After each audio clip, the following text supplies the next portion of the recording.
আমরা বিগত 15 বছর ধরে ভোট দিতে পারি নাই। তো এই যে আগের যে নির্বাচন যে বুড়াবুড়ি হয়েছে, তো নিজেরা ভোট দিছে। তো বড় দুঃখের বিষয় হলো আমরা বিগত বছর ধরে ভোট দিতে পারি নাই। তো আজকে আমরা ভোট দিতে যাচ্ছি 2026 সালে। তো এই একটা আমেজ, যে একটা ভোট দেওয়ার যে একটা আমেজ, সেটা মানুষের ভিতরে কাজ করছে। তো আমরা বিভিন্ন জায়গায় যাইতেছি, ঘুরতেছি, দেখতেছি। আমরা এখন ভোট কেন্দ্র যাচ্ছি।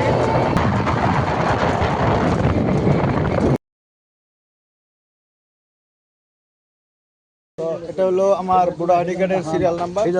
তো এটা বাই করছি, মোটামুটি সময় কম লাগছে, মোবাইল থেকে বাই করছে। তো যাই ভোটটা দিয়ে আসি, জাতীয় সংসদ নির্বাচন ভোটটা দিয়ে আসি।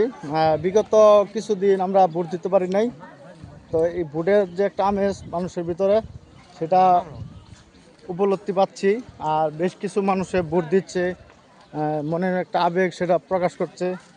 তো আসলে ভোটের পরিবেশ খুবই সুন্দর আমাদের এলাকার। তো আপনাদেরকে দেখাচ্ছি।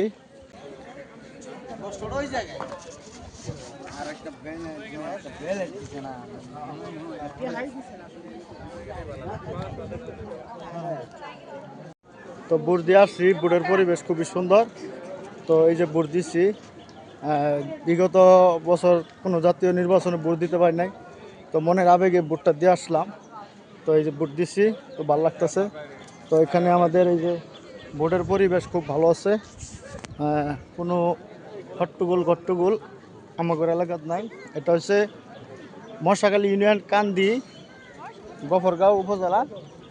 তো আমাদের মশাখালী ইউনিয়নের গফরগাঁও উপজেলা কান্দি যে বিগত বছর যে নির্বাচনগুলো হয়েছে 2014, 2018, 24, তো এই নির্বাচনগুলো তুলনামূলক ভালো হয় নাই, যেটা সত্য কথা সেটা কিন্তু বলতে হবে। আর এই 2025 সালে যে ত্রয়োদশ জাতীয় সংসদ নির্বাচন হচ্ছে, সেই নির্বাচন মোটামুটি অনেক সুন্দর এবং ভালো। তো এই যে যার মতামতে ভোট দিতে আসছে, দেখেন কোনো ঝামেলা নাই। ভোটার স্লিপ দিচ্ছে, দেওয়ার পরে তারপরে এখানে লাইন দাঁড়াচ্ছে। এই যে দেখেন মানুষ যাইতেছে, ভোট দিতে আছে, কোনো সমস্যা নেই। আমাদের ভোট কেন্দ্রের পাশেই এখানে বসে আমরা এই যে আমাদের গ্রামের মানুষগুলা ভোট টুট দিয়ে একটা আমেজ যে শুরু হয়েছে, এই জন্য বসে আমরা চাটা খাইতেছি, সময় কাটাইতেছি। এটা একটা আনন্দের বিষয়। তো দীর্ঘ দিন আমরা ভোট দিতে পারি নাই। তো এই যে আমরা সবাই ভোট টুট দিয়ে এখানে বসে চাটা খাইতেছি। আর এলাকার মানুষ সবাই একসাথে হইলে একটা ফুর্তি আমোদ। হ্যাঁ, আঙ্গুর 2টা চা দিন। এই যে এখানে আমাদের গ্রামের মুরব্বীরা সবাই চাটা খাইতেছে।